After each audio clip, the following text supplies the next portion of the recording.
Clan Otori, Brilliance of the Moon. Karya Lian Han. Bagian 7. Penduduk desa tidur lebih awal di awal tahun seperti ini dan bangun lebih awal untuk mulai mengerjakan tugas musim semi, membajak dan menanam padi. Shizuka teringat hari-hari yang ia habiskan saat masih muda dulu, kaki terendam di sawah, menanam padi, berbagi masa muda dan kesuburannya dengan benih padi yang sedang ditanam, sementara lagu-lagu tradisional dilantunkan oleh perempuan yang lebih tua dari pematang sawah. Apakah sekarang ia sudah terlalu tua untuk ikut ambil bagian dalam menanam di musim semi? Jika ia menikahi Kondo, masih bisakah ia punya anak lagi? Gadis-gadis sedang membersihkan dapur dan mencuci piring ketika mereka kembali. Taku sedang duduk di tempat tadi Shizuka duduk, matanya terpejam, kepalanya terkantuk-kantuk. Dia mempunyai pesan untukmu, Miyabi tertawa. Dia hanya mau menyampaikannya padamu. Shizuka duduk di sampingnya dan menggelitik pipi Taku. Seorang pembawa pesan tidak boleh tertidur, goda Shizuka. Paman Kenji ingin bicara dengan ibu, ujar Taku bertingkah seperti orang penting, dan kemudian menghancurkan semua kelakuannya dengan menguap. Paman ada di ruang tamu bersama kakek, yang lainnya sudah tidur. Seharusnya kau juga tidur, kata Shizuka sambil meraih Taku ke dalam pelukannya. Ia memeluk Taku dengan erat dan putranya membiarkan tubuhnya dipeluk seperti bocah kecil, membenamkan kepalanya di dada ibunya. Setelah beberapa saat, dia mulai menggeliat dan berkata dengan suara yang tidak jelas, jangan membuat Paman Kenji menunggu. Shizuka tertawa dan melepasnya. Pergilah tidur. Apakah ibu masih akan ada di sini besok pagi? Tanya Taku sambil menguap. Tentu. Taku memberi senyum manis. Akan kuperlihatkan semua yang aku pelajari sejak ibu pergi. Ibumu pasti akan kaget, ujar Miyabi. Shizuka berjalan bersama putra bungsunya ke kamar para perempuan, tempat ia tidur.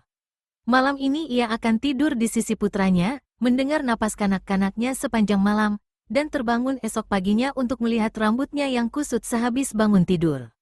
Ia sangat merindukan semua itu. Zenko tidur di kamar laki-laki.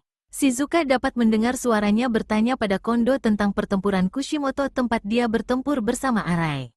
Shizuka mendengar ada nada bangga dalam suara putranya saat menyebut nama ayahnya. Seberapa banyak yang bocah itu tahu tentang perlawanan Arai menentang Tribe, dan juga usahanya untuk membunuhku? Apa yang akan terjadi pada mereka, pikirnya? Apakah darah campuran yang mengalir dalam diri kedua anakku akan sama merusaknya seperti yang terjadi pada Takeo? Shizuka mengucapkan selamat tidur pada Taku, berjalan keluar kamar dan membuka pintu kamar sebelahnya, tempat paman dan kakeknya sedang menunggu. Shizuka berlutut di depan mereka, alisnya menyentuh lantai. Kenji tersenyum dan mengangguk, tanpa berkata sepatah kata pun. Baiklah, kata kakek. Aku akan meninggalkan kalian berdua. Ketika Shizuka membantu kakeknya berdiri, ia kaget melihat betapa kakeknya juga sudah renta. Shizuka mengantarnya ke pintu tempat Kana sedang menunggu untuk membantunya pergi tidur. Selamat tidur, anak-anak, ujar kakek. Sungguh lega melihatmu berada di sini dengan selamat pada saat-saat seperti ini. Tapi sampai kapan kita akan aman? Beliau terlalu pesimis, ujar Shizuka pada pamannya saat ia kembali. Kemarahan Arai akan segera reda. Dia akan menyadari kalau dia tak bisa membasmi Tribe dan dia membutuhkan mata-mata seperti halnya bangsawan lainnya. Pada akhirnya dia akan berbaikan dengan kita. Aku setuju. Tak seorang pun menganggap Arai sebagai ancaman untuk jangka panjang. Cukup mudah untuk tetap berdiam diri hingga dia tenang, seperti yang kau katakan. Tapi ada satu hal lagi yang bisa menjadi jauh lebih serius. Tampaknya Shigeru meninggalkan warisan yang tidak terduga tentang kita. Kikuta yakin dia menyimpan catatan tentang jaringan kita yang kini ada pada Takeo. Jantung Shizuka berhenti berdetak, tak mampu bicara. Baginya, hanya dengan memikirkannya, dia telah mengorek kembali masa lalunya. Benarkah, sahut Shizuka, berusaha menjawab dengan biasa. Pembesar Kikuta, Kotaro, yakin akan hal itu. Sebelum musim dingin, dia mengirim Takeo dan Akio ke Hagi untuk mengambil dan membawa catatan itu kembali. Sepertinya Takeo pergi ke rumah Shigeru, bertemu Ichiro lalu entah bagaimana dia lolos dari Akio dan pergi ke Terayama. Di dalam perjalanan, dia membunuh 2 orang kita dan 1 prajurit Otori. Prajurit Otori, sahut Shizuka berlagak bodoh. Ya, Kikuta meningkatkan hubungan dengan Otori, keduanya bersekutu untuk melawan Arai dan untuk menghabiskan Takeo.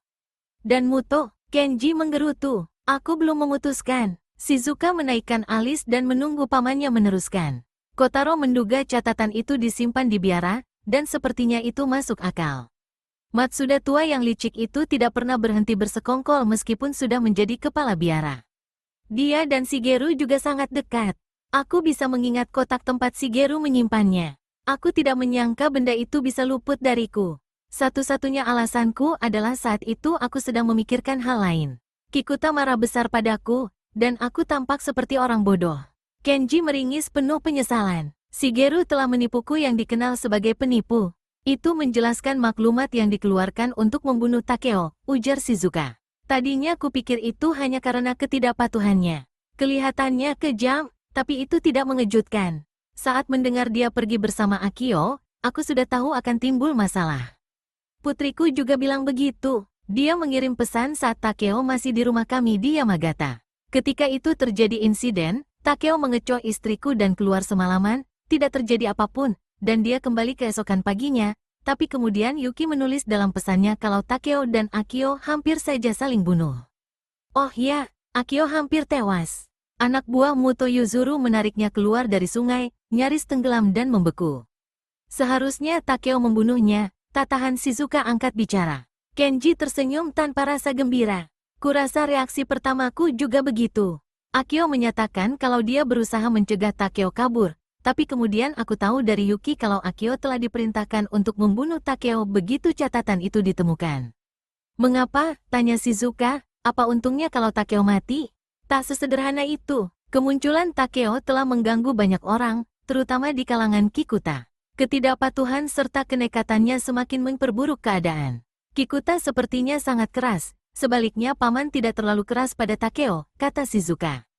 Itulah satu-satunya cara mengatasi Takeo. Aku tahu itu begitu aku sampai di Hagi. Dia memiliki naluri yang baik, dia akan melakukan apapun untukmu jika kau mendapatkan kesetiaannya, tapi kau tak mungkin memaksanya. Dia lebih memilih untuk memberontak ketimbang menyerah. Itu pasti sifat bawaan Kikuta, gumam Shizuka. Mungkin. Kenji menghela napas panjang dan menatap ke arah bayangan. Setelah berhenti bicara sejenak, dia melanjutkan, bagi Kikuta, segalanya serba hitam dan putih, kau patuh atau kau mati. Satu-satunya obat untuk kebodohan adalah kematian, mereka semua percaya itu sejak lahir. Jika Kikuta tahu peranku di balik semua peristiwa ini, mereka akan membunuhku, pikir Shizuka. Tapi aku juga tak berani mengatakannya pada Kenji. Jadi sekarang Takeo bukan hanya lolos dari Tribe, tapi juga memegang informasi yang bisa membuatnya menghancurkan kita? Ya, cepat atau lambat informasi itu akan dia gunakan untuk bersekutu dengan Arai. Dia tak akan dibiarkan hidup, ujar Shizuka, dia mulai sedih lagi. Sejauh ini Takeo mampu bertahan. Itu membuktikan kalau dia jauh lebih sulit disingkirkan dari yang Kikuta perkirakan. Shizuka merasakan nada penyesalan dalam suara pamannya. Takeo memiliki banyak keahlian dan memiliki pengikut yang setia. Separuh dari ksatria muda klan Otori telah menyeberangi perbatasan untuk bergabung dengannya di Terayama. Jika dia dan Kaede jadi menikah, dan aku yakin mereka akan menikah, ujar Shizuka, Arai akan marah besar. Perlu lebih dari catatan Shigeru untuk bisa membuat Arai tenang. Yah, kau mengenal Arai lebih baik dari siapapun.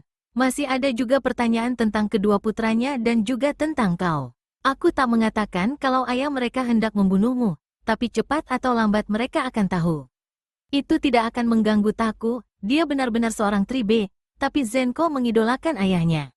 Ia tidak berbakat seperti Taku, dan dengan banyak alasan lebih baik baginya bila dibesarkan oleh Arai. Adakah kemungkinan untuk itu? Aku tidak tahu, sahut Shizuka. Semakin banyak wilayah yang dia taklukkan, semakin banyak putra yang dia inginkan, kurasa. Kita harus mengirim seseorang untuk mengetahui reaksinya tentang pernikahan Takeo, Otori, dan juga tentang perasaannya terhadap kedua putranya. Bagaimana dengan Kondo? Bisakah aku mengirim dia? Mengapa tidak? Sahut Shizuka, dengan rasa lega tertentu.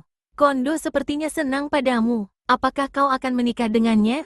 Dia menginginkannya, sahut Shizuka. Sudah kukatakan kalau aku harus meminta izinmu lebih dulu. Tapi sebenarnya aku perlu waktu untuk memikirkannya. Tidak perlu terburu-buru dalam memutuskan, Kenji setuju. Kau bisa memberi jawaban saat dia kembali. Sorot matanya memancarkan perasaan yang tak dapat Shizuka pahami. Dan aku bisa memutuskan tindakan apa yang harus diambil. Shizuka tidak menanggapi, Tapi dia memperhatikan wajah Kenji di bawah sinar lampu, mencoba mengerti semua potongan informasi yang pamannya sampaikan, berusaha menguraikan yang terucap maupun yang tak terucap. Shizuka merasakan kalau pamannya senang bisa berbagi keprihatinan dan menebak kalau pamannya belum mengatakan itu kepada orang lain, bahkan tidak pada orang tuanya sendiri. Shizuka menyadari betapa besar rasa sayang pamannya pada Shigeru juga pada Takeo, dan bisa membayangkan konflik batin yang dialami karena harus bekerja sama untuk membunuh Takeo. Belum pernah Shizuka tahu kalau pamannya, atau anggota tribe lainnya, dapat bicara terbuka mengenai pertentangan di antara para ketua. Bila keluarga Muto dan Kikuta bertengkar, dapatkah tribe bertahan? Bagi Shizuka hal itu nampak jauh lebih berbahaya daripada apa yang mungkin dilakukan Arai maupun Takeo. Di mana anak perempuan paman sekarang ini? Tanya Shizuka. Setahuku, dia berada di desa rahasia Kikuta di utara Matsu. Kenji berhenti sejenak lalu berkata pelan, dia seperti sangat tersiksa, Yuki sudah menikah dengan Akio di awal tahun ini. Menikah dengan Akio? Shizuka tidak tahan untuk tidak berteriak. Ya, anakku yang malang. Kikuta memaksa dan aku tidak punya alasan untuk menolak. Perjodohan mereka memang sudah dibicarakan sejak mereka masih kecil.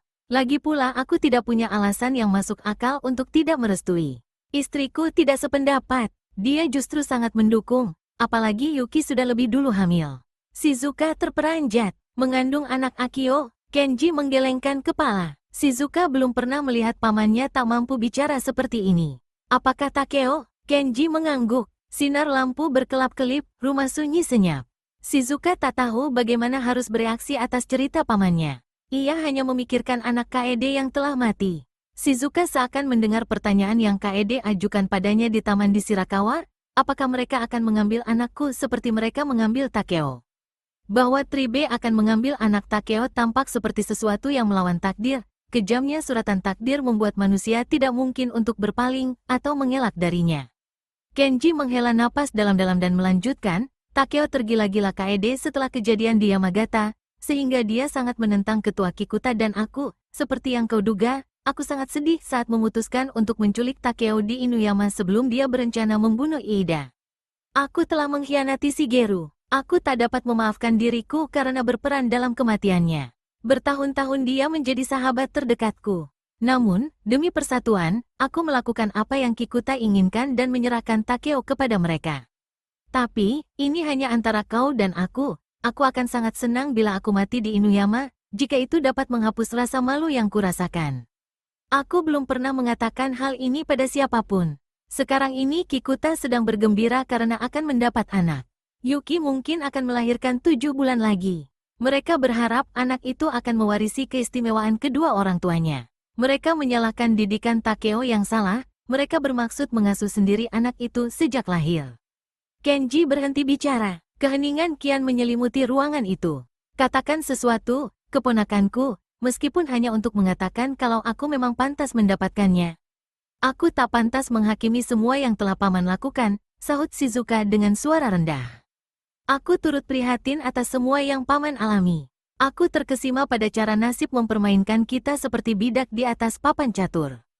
Kau pernah melihat hantu? Aku pernah bermimpi tentang Lord Shirakawa, balas Shizuka. Setelah berhenti agak lama, dia menambahkan, kau tahu kalau Kondo dan aku yang merenggut nyawanya demi melindungi Kaede dan janinnya. Shizuka mendengar desis napas pamannya, tapi Kenji tidak berkata sepatah kata pun. Setelah beberapa saat, Shizuka melanjutkan, saat itu ayahnya sudah gila, dia menganiaya dan hendak membunuh Kaede. Aku ingin menolong Kaede dan anaknya. Namun akhirnya dia juga kehilangan anaknya dan hampir menemui ajal. Aku tak tahu apakah dia ingat apa yang telah kami lakukan, dan aku tak akan ragu melakukan hal yang sama lagi, tapi mungkin karena aku tidak pernah mengatakannya pada siapapun, bahkan pada Kondo, sehingga hal itu selalu menghantuiku. Jika itu untuk menyelamatkan Kaede, aku yakin tindakanmu dapat dibenarkan, sahut Kenji. Saat itu tidak ada waktu untuk berpikir. Kondo dan aku bertindak menurut naluri. Belum pernah aku membunuh laki-laki dengan derajat setinggi itu. Yah, pengkhianatanku pada Shigeru juga merupakan suatu kejahatan. Dia selalu hadir dalam mimpiku. Aku seakan melihat saat kami mengangkatnya dari sungai. Aku menarik tudung dari wajahnya dan memintanya untuk memaafkanku, tapi dia hanya bicara pada Takeo. Malam demi malam dia hadir dalam mimpiku. Kemudian kesunyian yang panjang datang lagi. Apa yang Paman pikirkan? Bisik Shizuka. Paman tak akan membuat Tribe terpecah, kan? Aku harus melakukan yang terbaik bagi keluarga Muto, sahut Kenji. Di satu pihak Kikuta menahan putriku dan aku akan segera mempunyai cucu yang sudah jelas menjadi tanggung jawabku. Tapi aku pernah bersumpah pada Takeo saat pertama kali aku bertemu dengannya. Saat itu aku berjanji bahwa selama aku masih hidup dia akan tetap aman. Aku tidak akan membunuhnya. Kini kita terpaksa menunggu dan melihat kemana dia akan melompat. Kikuta ingin Otori membuat Takeo marah agar terpancing untuk berperang. Mereka memusatkan seluruh perhatiannya di Hagi dan Terayama. Desis napas Kenji keluar dari sela-sela giginya. Kurasa Ichiro yang malang akan menjadi sasaran pertama mereka. Menurutmu, apa yang Takeo dan Kaede lakukan setelah mereka menikah? Kaede yakin kalau dia mewarisi Maruyama, sahut Shizuka. Menurutku, mereka akan bergerak ke selatan. Maruyama hanya memiliki sedikit keluarga Tribe, ujar Kenji. Takeo akan lebih aman di sana daripada di tempat lain. Kenji terdiam, larut dalam pikirannya. Kemudian dia tersenyum tipis. Kita hanya dapat menyalahkan diri kita atas pernikahan mereka. Kita yang pertemukan mereka, kita bahkan mendorong mereka untuk melakukannya. Roh apa yang telah merasuki diri kita? Tiba-tiba Shizuka ingat aula tempat latihan di Suwano, mendengar denting tongkat kayu, guyuran hujan deras di luar, melihat wajah mereka yang muda dan bersemangat, masa-masa yang penuh dengan kegairahan. Mungkin kita iba pada mereka. Mereka adalah bidak yang dimanfaatkan dalam satu konspirasi yang lebih besar dari yang bisa mereka bayangkan. Kemungkinan besar mereka bisa mati sebelum memulai hidupnya. Mungkin kau benar, mereka memang bidak, namun bidak yang digerakkan oleh tangan takdir, sahut pamannya. Kondo akan berangkat besok. Aku ingin kau di sini selama musim panas. Senang rasanya berbincang-bincang denganmu tentang semua ini. Aku harus mengambil keputusan penting yang akan mempengaruhi generasi yang akan datang. Minggu-minggu pertama di Maruyama. Minggu-minggu pertama di Maruyama dilalui seperti yang Kaede duga, memperbaiki. Kami disambut dengan hangat dan nampaknya dengan sepenuh hati. Tapi Maruyama adalah wilayah yang luas dengan pengawal yang secara turun-temurun telah menetap di wilayah ini, dan juga ada sekumpulan besar tetua yang sama keras dan konservatifnya dengan orang-orang tua. Reputasi sebagai orang yang membalaskan dendam Lord Shigeru menempatkan diriku pada posisi yang menguntungkan, namun rumor yang selalu muncul yaitu tentang asal-usulku yang meragukan, tentang ilmu sihir yang kumiliki. Aku mempercayai Sugita, keluarganya serta mereka yang sudah berjuang bersamanya, tapi aku curiga pada banyak yang lainnya, dan mereka pun mencurigaiku. Sugita sangat gembira dengan pernikahan kami dan dia yakin, seperti yang pernah dia katakan pada Kaede, aku dapat menyatukan 3 negara dan membawa kedamaian. Tapi sebagian besar tetua lainnya kaget dengan pernikahan kami. Tak seorang pun berani berkomentar di depanku, tapi dari berbagai isyarat dan bisik-bisik yang aku dengar, dapat kusimpulkan kalau pernikahan Kaede dengan Fujiwara yang mereka harapkan.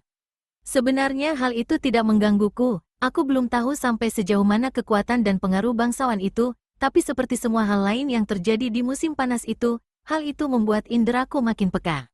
Aku harus segera bergerak untuk melawan Hagi, aku harus mengambil alih Otori. Begitu aku berhasil mengambil apa yang seharusnya menjadi hakku dan memiliki pangkalan di Hagi, tak seorang pun akan berani mempertanyakan atau menentangku.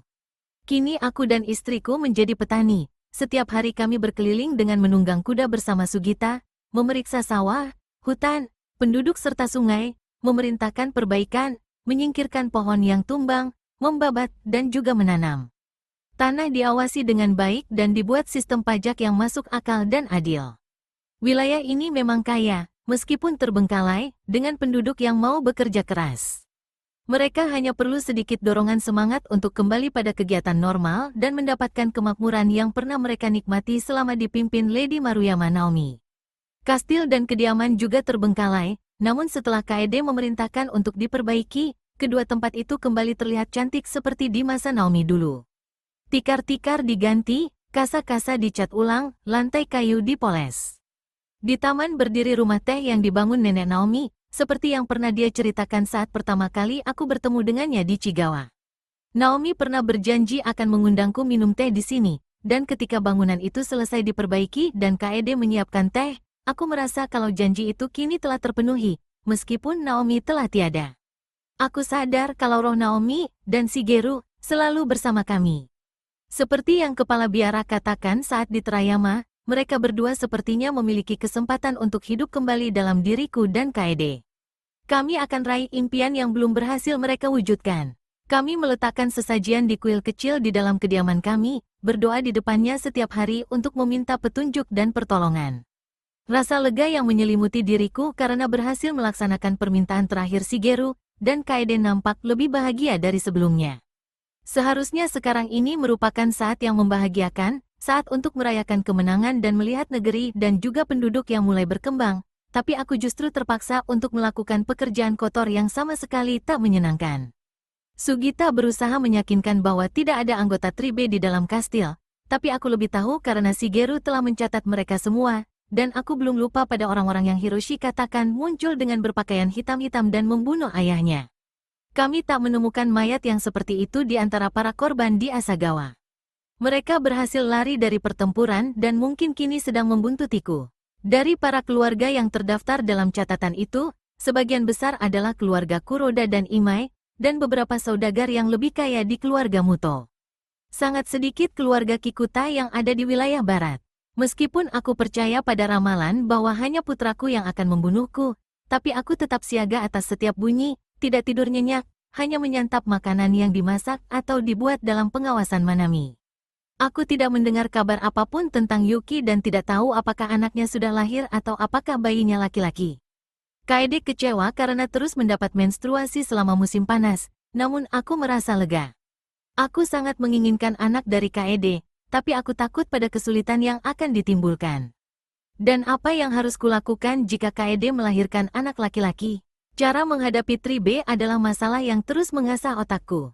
Di minggu pertama saat tinggal di kota, aku mengirim pesan kepada keluarga Kikuta dan Muto bahwa aku ingin berunding dan mereka harus menemuiku keesokan harinya. Malam itu ada yang mencoba menerobos masuk ke rumah kami serta mencuri catatan itu. Aku terbangun karena mendengar ada orang di kamar, merasakan bentuk tubuhnya yang hampir tidak terlihat, menantang serta mengejarnya sampai ke gerbang luar, sambil berharap bisa menangkapnya hidup-hidup.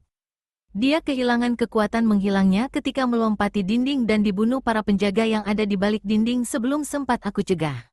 Dia berpakaian hitam dan bertato seperti Shintaro, pembunuh bayaran yang mencoba membunuh Shigeru di Hagi. Aku kenali orang ini sebagai keluarga Kuroda. Keesokan hari aku mengirim pasukan ke rumah keluarga Kikuta untuk menangkap semua orang yang ada di sana. Kemudian menunggu untuk melihat siapa yang akan ditunjuk menemuiku. Dua orang tetua Muto datang, cerdik dan licik. Aku beri mereka pilihan, keluar wilayah ini atau menyangkal kesetiaan mereka pada Tribe. Mereka katakan bahwa mereka harus bicara dulu dengan anak-anak mereka. Tak terjadi apa-apa selama 2 hari berikutnya, kemudian ada yang memanahku saat aku sedang berkuda bersama Amano dan Sugita di pedesaan terpencil. Sun dan aku sama-sama mendengar bunyi itu dan mengelak dari anak panah. Kami memburu si pemanah, berharap akan mendapat informasi darinya, tapi dia bunuh diri dengan minum racun.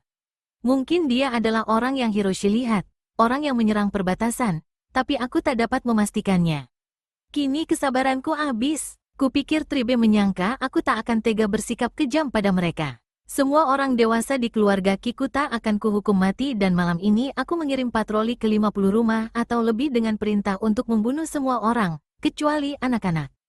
Aku berharap agar anggota keluarga yang lebih muda tetap hidup. Namun Tribe lebih memilih untuk meracuni anak-anaknya ketimbang menyerahkannya padaku. Kedua tetua itu datang lagi, tapi tawaranku telah melewati batas waktu. Satu-satunya pilihan yang mereka miliki adalah antara racun atau pedang. Mereka berdua langsung meminum racun saat itu juga. Beberapa orang Tribe berhasil kabur. Aku tidak punya cukup orang untuk mengejar. Kebanyakan dari mereka duduk berhimpitan, bersembunyi di ruang rahasia seperti yang pernah kulakukan atau mereka bersembunyi di desa-desa di pegunungan. Hanya aku yang tahu tempat persembunyian mereka. Aku tahu semua tentang mereka, dan mereka pernah melatihku. Sebenarnya aku muak dengan kekejamanku, dan aku selalu dihantui rasa takut kalau aku sedang membantai keluarga-keluarga seperti yang terjadi pada keluargaku. Tapi aku tidak punya pilihan dan kurasa aku tidak kejam. Mereka mati dengan cepat. Aku tidak menyalip, atau membakar mereka hidup-hidup, atau menggantung mereka dengan kaki di atas. Tujuanku yaitu membasmi kejahatan, bukan meneror penduduk. Itu bukan tindakan yang disukai para ksatria karena mereka mengambil keuntungan dari para saudagar ini. Para ksatria diberi produk kedelai dan sake, meminjam uang dan terkadang demi keuntungan lain, yaitu pembunuhan. Ini semakin menambah ketidakpercayaan mereka padaku. Aku memberi mereka kesibukan dengan menyuruh mereka melatih pasukan serta menjaga perbatasan sementara aku mengawasi pemulihan ekonomi. Aku membuat pukulan besar bagi klan pedagang dengan menyingkirkan bagian-bagian tribe, tapi aku menyita seluruh harta mereka untuk disalurkan kepada penduduk dengan sistem yang baik. 2 minggu lamanya kami kekurangan bahan-bahan pokok sebelum musim dingin, tapi kemudian kami mengetahui ada sekelompok petani yang muak dengan pemerasan tribe, dan diam-diam melakukan penyulingan dan fermentasi kedelai dalam skala kecil. Mereka pun cukup mengerti tentang prosesnya untuk mengambil alih produksi. Kami beri mereka modal agar dapat memulai usaha di bekas bangunan milik tribe, dan sebagai gantinya kami mengambil 60 dari 100 bagian sebagai dana cadangan daerah. Praktik pertukaran ini ternyata sangat menjanjikan. Nampaknya kami hanya perlu mengambil tak lebih dari 30 bagian dari panen padi yang hasilnya membuat kami populer di kalangan petani dan penduduk desa. Aku lalu membagi-bagikan tanah-tanah tribe serta harta lainnya pada orang-orang yang bergabung denganku sejak di Trayama. Satu komplek perumahan di tepi sungai yang terletak di pedesaan diberikan kepada para gelandangan yang langsung mereka pakai untuk menjemur kulit-kulit kuda yang sudah mati. Aku lega karena kelompok yang telah banyak membantuku kini bisa hidup dengan damai, tapi semua itu justru membuat para tetua semakin curiga padaku. Hampir setiap minggu beberapa prajurit Otori datang untuk bergabung denganku. Pasukan utama Otori yang mengepungku di Terayama ternyata mengejar hingga ke sungai yang kami seberangi dengan jembatan yang dibuat para gelandangan, dan masih mendirikan kemah di sana, mengawasi jalan-jalan antara Yamagata, Inuyama serta wilayah barat, dan ternyata hal itu membuat Arai cemas. Hampir setiap sore aku menemani Kaede di rumah teh, dan bersama dengan Makoto dan Miyoshi bersaudara, kami mendiskusikan strategi. Aku takut terlalu lama tinggal di satu tempat karena aku akan dikepung Otori dari utara dan Arai di tenggara. Mungkin sekali Arai sudah kembali ke kotanya, Kumamoto, di musim panas. Aku tidak akan sanggup berperang di dua tempat yang terpisah sekaligus. Kami merasa sekarang adalah waktu yang tepat bagi Kahe dan Gemba menghadap Arai guna berdamai, tidak peduli sesingkat apapun waktunya. Aku sadar kalau daya tawarku sangat lemah, persekutuan yang singkat dalam melawan Iida, warisan Shigeru, dan catatan tentang tribe. Di sisi lain, aku telah membuat dia murka saat aku menghilang waktu itu dan dia juga merasa terhina atas pernikahanku. Sejauh yang ku tahu, kemarahan Arai pada tribe telah diredakan oleh kepentingannya. Tak terlintas di benakku untuk berdamai dengan Otori. Aku tak mau bernegosiasi dengan kedua paman Shigeru karena mereka tak akan begitu saja menyerahkan Otori padaku.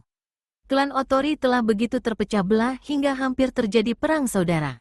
Jika aku serang mereka di perbatasan dan menang, mereka pasti akan mundur dan bertahan di Hagi, tempat mereka bisa dengan mudah bertahan hingga musim dingin yang dapat mengalahkan kami. Meskipun wilayah Maruyama sudah pulih, kami tidak memiliki cukup pasukan untuk pengepungan dalam waktu lama dengan jarak yang begitu jauh dari pangkalan utama kami. Aku bisa lolos dari pasukan Otori dengan memanfaatkan para gelandangan yang tak seorang pun mau mendekati mereka. Aku bertanya-tanya bagaimana aku dapat menyergap mereka dengan kejutan lainnya lagi. Saat aku memikirkan kota itu, aku seakan dapat melihatnya terletak di tepi teluk, sangat terlindungi di bagian daratannya, tapi terbuka ke arah laut. Jika aku tak bisa menyerang Hagi melalui darat, bisakah aku serang melalui laut? Pasukan dapat diangkut dengan cepat lewat laut, aku tidak mengenal seorang pun yang memiliki kekuatan semacam itu. Namun sejarah mengajarkan kita kalau ratusan tahun lalu sejumlah besar pasukan berlayar dari tanah daratan dan sebenarnya bisa menang seandainya 8 pulau tak ditolong badai yang dikirim dari surga. Pikiranku terus saja tertuju pada seorang bocah yang menjadi kawanku sewaktu di Hagi, terada Fumio, yang menyingkir bersama keluarganya ke Pulau Oshima. Fumio mengajari aku tentang kapal laut dan berlayar, dia mengajariku berenang, dan dia juga membenci kedua paman Shigeru seperti halnya aku. Maukah dia bersekutu denganku sekarang? Clan Otori, Brilliance of the Moon. Karya Lian Han. Bagian 8. Aku tidak pernah menungkapkan gagasan ini secara terbuka pada siapapun. Tapi pada suatu malam, setelah yang lainnya istirahat, Kaede yang selalu tahu semua suasana hatiku berkata, "Kau sedang memikirkan cara lain untuk menyerang Hagi?" Saat tinggal di sana, aku berteman dengan putra dari keluarga nelayan, terada. Para pemimpin Otori menaikkan pajak hasil tangkapan para nelayan begitu tinggi sampai mereka tidak mampu membayar. Keluarga terada akhirnya pindah ke Oshima, pulau di pantai barat laut. Mereka menjadi bajak laut, mereka dilarang berbelanja ke pasar, mustahil bisa hidup hanya dengan menjala ikan. Aku sedang berpikir untuk mengunjungi mereka. Jika terada memiliki cukup pasukan dan mau membantuku, kemungkinan Hagi bisa diserang melalui laut. Tapi harus dilakukan tahun ini, dan itu artinya aku harus pergi sebelum badai. Mengapa harus kau yang pergi? Tanya Kaede. Kirim saja utusan. Fumio mungkin akan percaya, tapi kurasa keluarganya tak akan mau bicara dengan orang lain. Sekarang musim hujan telah berlalu, Kahei dan Gemba harus segera pergi ke Inuyama. Aku akan pergi dengan beberapa orang, Makoto dan mungkin Jiro. Izinkan aku ikut denganmu, ujar Kaede. Aku memikirkan keruwetan bila melakukan perjalanan dengan Kaede, setidaknya aku terpaksa mengajak satu pelayan perempuan untuk menemaninya, mencari akomodasi yang sesuai. Tidak, tetaplah di sini dengan Sugita. Aku tak ingin kita berdua pergi pada waktu bersamaan. Amano juga harus tetap di sini. Aku berharap bisa menjadi Makoto, ujarnya. Aku cemburu padanya. Dia pun cemburu padamu, kataku dengan santai. Menurutnya, aku menghabiskan terlalu banyak waktu bersamamu. Seorang istri hanya untuk satu hal, yaitu menghasilkan keturunan. Sedangkan untuk yang lainnya, seorang laki-laki harus mencari pada sahabatnya. Aku hanya menggoda, tapi Kaede menanggapi dengan serius. Seharusnya aku memberimu seorang anak. Bibirnya terkatup rapat dan aku melihat matanya mulai basah dengan air mata. Terkadang aku takut tak akan pernah bisa hamil lagi. Seandainya anak kita tidak meninggal, kita akan mempunyai anak lagi, ujarku. Semuanya perempuan, dan mereka semua sama cantiknya seperti ibunya. Aku merangkulnya, malam terasa hangat, namun kulitnya terasa dingin dan Kaede gemetar. Jangan pergi, pintanya. Aku hanya pergi seminggu. Keesokan harinya Miyoshi bersaudara siap-siap berangkat untuk menyampaikan maksudku pada Arai, dan 2 hari lagi aku pergi ke pantai bersama Makoto. Kaede masih kesal dan kami berpisah dalam keadaan kurang harmonis. Itu perselisihan pertama kami. Kaede ingin ikut denganku, aku bisa saja membiarkan dia ikut, namun itu tidak kulakukan. Aku tak tahu berapa lama atau seberapa menderitanya perjalanan ini sebelum aku bisa bertemu dengannya lagi. Namun tetap saja aku berkuda dengan riang bersama Makoto, Jiro, serta 3 pengawal. Kami pergi dengan pakaian biasa agar bisa bergerak dengan leluasa dan tanpa formalitas. Aku senang bisa meninggalkan kastil untuk beberapa saat, juga senang karena bisa mengensampingkan kekejaman yang telah kulakukan selama membasmi Tribe. Musim hujan telah berakhir, kini udara terasa segar, langit biru cerah. Dalam perjalanan kami melihat kehidupan penduduk mulai makmur. Ladang dan sawah yang menghijau, musim dingin ini, setidaknya, tak seorang pun akan kelaparan. Makoto yang menjadi pendiam dan penyendiri sejak kehadiran Kaede, kini berbincang tentang berbagai hal yang hanya dibicarakan di antara sahabat karib. Makoto adalah laki-laki yang paling kupercaya. Aku membuka hatiku untuknya, dan selain Kaede, hanya dia yang tahu kecemasanku atas serangan kaum Tribe dan juga ketidaksenanganku atas apa yang telah kulakukan untuk membasmi mereka. Satu-satunya hal yang menyakitkan baginya adalah cintaku yang begitu dalam pada Kaede. Mungkin dia cemburu, namun dia berusaha menyembunyikannya. Menurutnya tidaklah wajar bagi seorang laki-laki begitu mencintai istrinya. Dia tidak mengatakan itu, tapi dapat kulihat ketidaksetujuan di wajahnya. Dia mengasuh Jiro dengan penuh perhatian dan selalu menyempatkan diri untuk mengajarinya menulis, seni berlatih toya dan tombak. Ternyata Jiro cepat belajar. Nampaknya dia bertambah tinggi dan bertambah gemuk selama musim panas ini, mungkin karena dia sudah mulai makan teratur.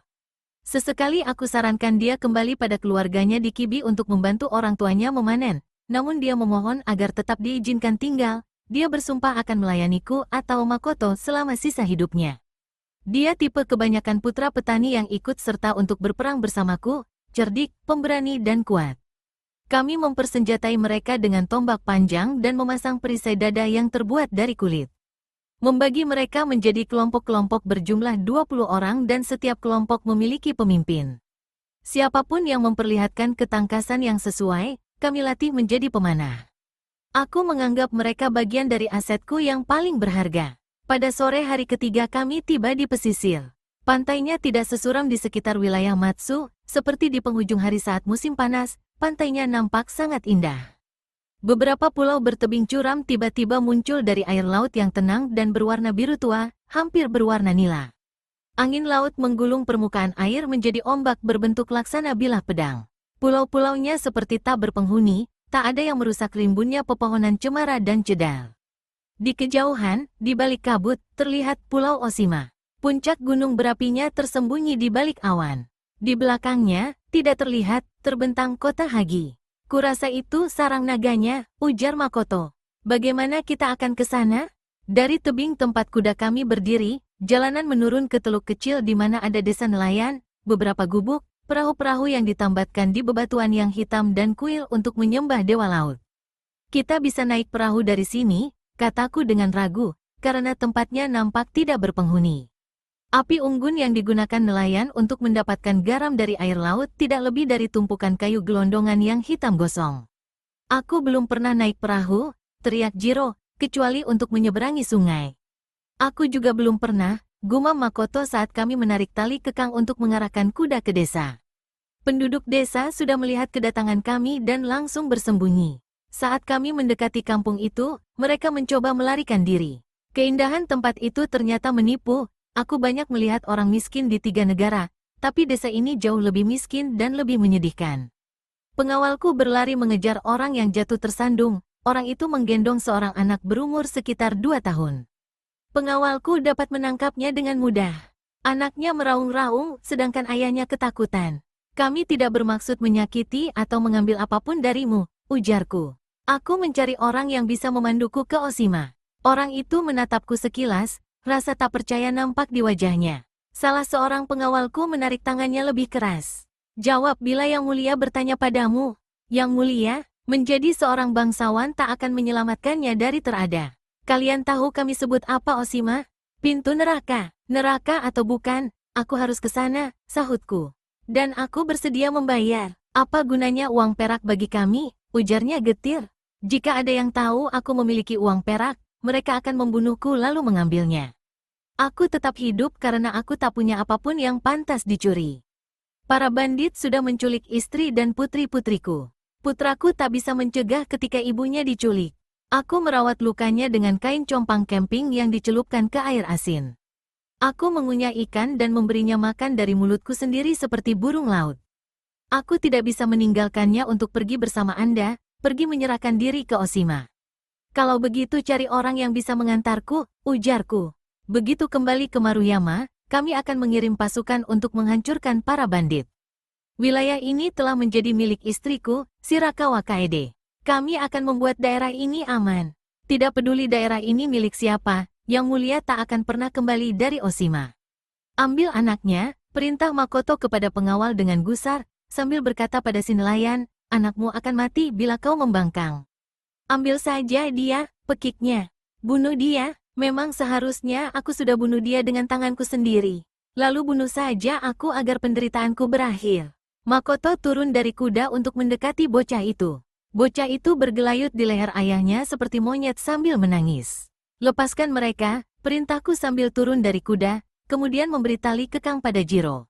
Kita tidak boleh memaksa. Aku mengamati laki-laki itu, berhati-hati agar tatapan kami tidak bertemu. Setelah menatapku, kini dia tak berani melihatku lagi. Makanan apa yang kita punya? Jiro membuka tas di pelana dan mengeluarkan kue tizochi dengan rasa buah plum dan ikan kering.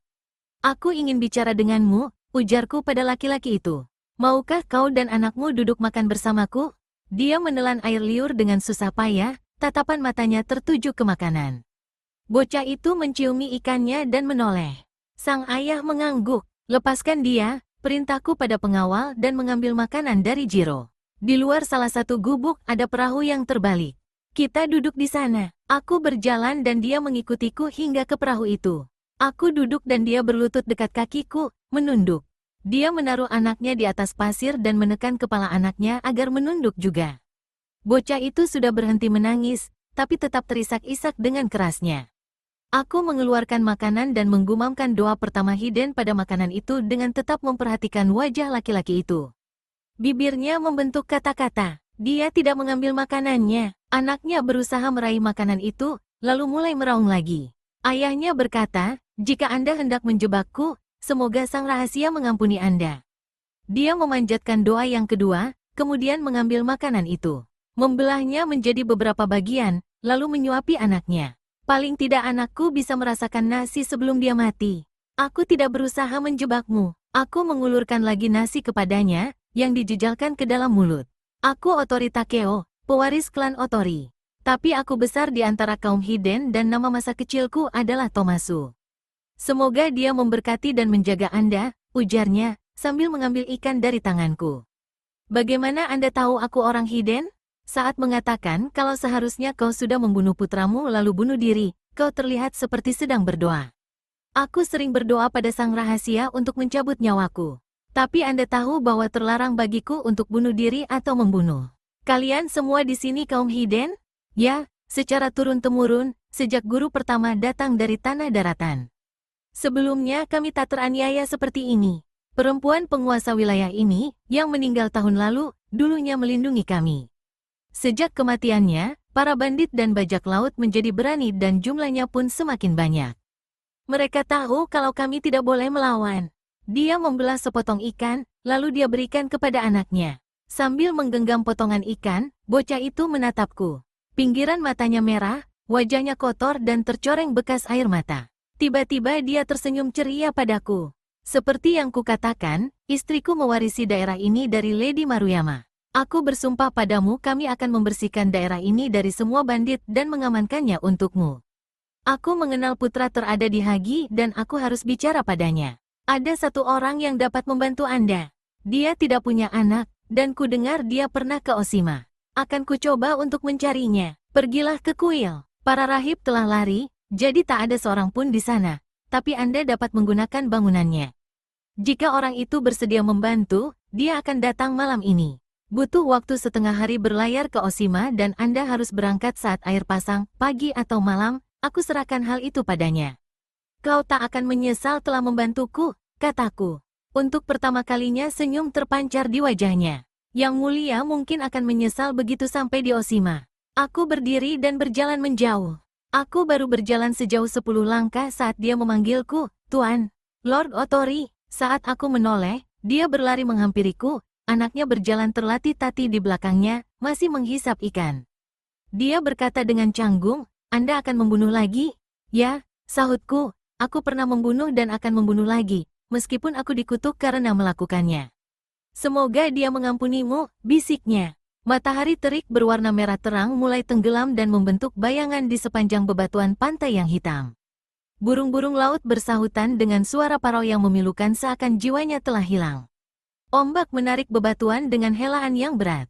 Kuil sudah rusak, kayunya yang lapuk terbalut lumut, dan bentuk bangunannya aneh. Meskipun malam ini tak berangin dan panasnya menyesakkan dada, tapi deburan ombak tetap diikuti lengkingan jangkrik dan dengungan nyamuk. Kami membiarkan kuda-kuda makan rumput di taman yang tak terawat dan minum dari kolam yang kotor. Di kolam itu tidak ada lagi ikan, seekor katak yang kesepian berkuak dengan sedih dan sesekali terdengar teriakan burung hantu. Jiro menyalakan api unggun, membakar kayu hijau untuk mengusir serangga, dan makan sedikit makanan yang kami bawa, menjatah makanan karena sudah jelas di sini tidak ada makanan.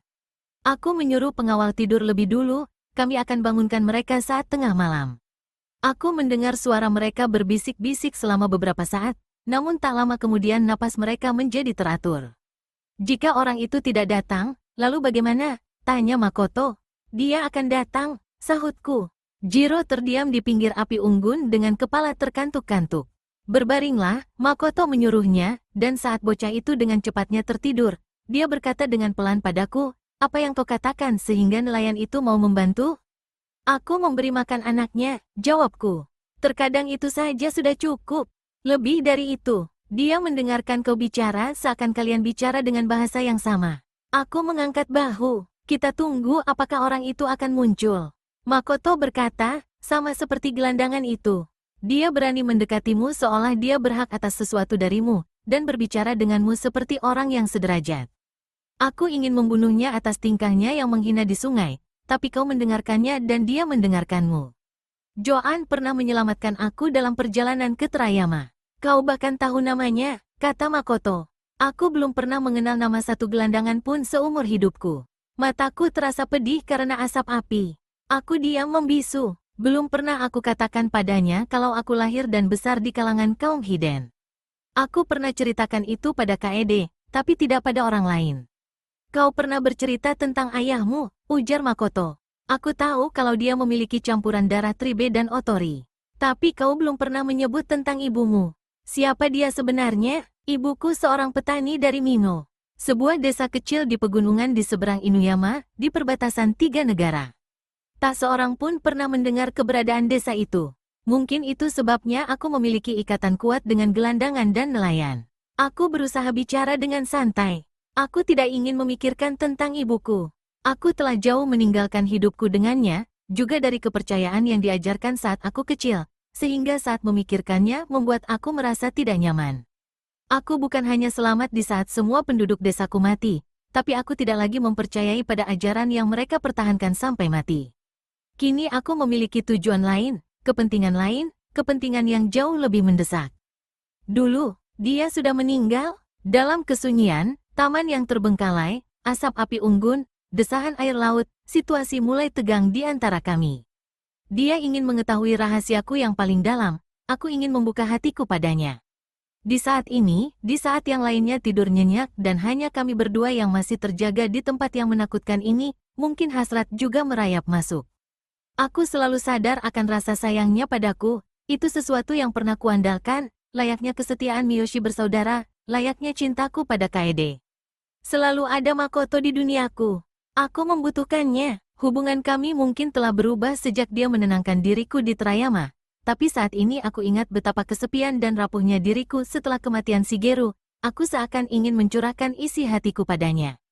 Api hampir padam sehingga aku sulit melihat wajahnya, tapi aku sadar kalau dia sedang menatapku. Aku ingin tahu apa yang dia curigai. Aku berkata, ibuku orang Hiden. Aku besar dengan keyakinan mereka. Ibuku dan seluruh keluargaku, sejauh yang ku tahu, mati dibunuh Tohan. Shigeru yang selamatkan aku. Joan dan nelayan itu juga orang Hiden. Kami saling menghargai. Dia tak mengucapkan sepatah kata pun. Aku melanjutkan, aku percaya kau tidak akan mengatakannya pada orang lain. Kepala biara tahu, dia tidak pernah menyebut soal itu, tapi Shigeru mungkin sudah mengatakan padanya. Tapi aku tidak lagi menganut ajaran tersebut. Aku telah melanggar semua larangannya, terutama larangan membunuh. Tentu saja tidak akan kukatakan pada orang lain karena dapat merusak reputasimu di kalangan ksatria. Sebagian besar dari mereka menganggap Ida benar saat melenyapkan kaum Hiden, dan tidak sedikit yang melakukan hal yang sama. Itu menjelaskan banyak hal tentang dirimu yang tak aku mengerti.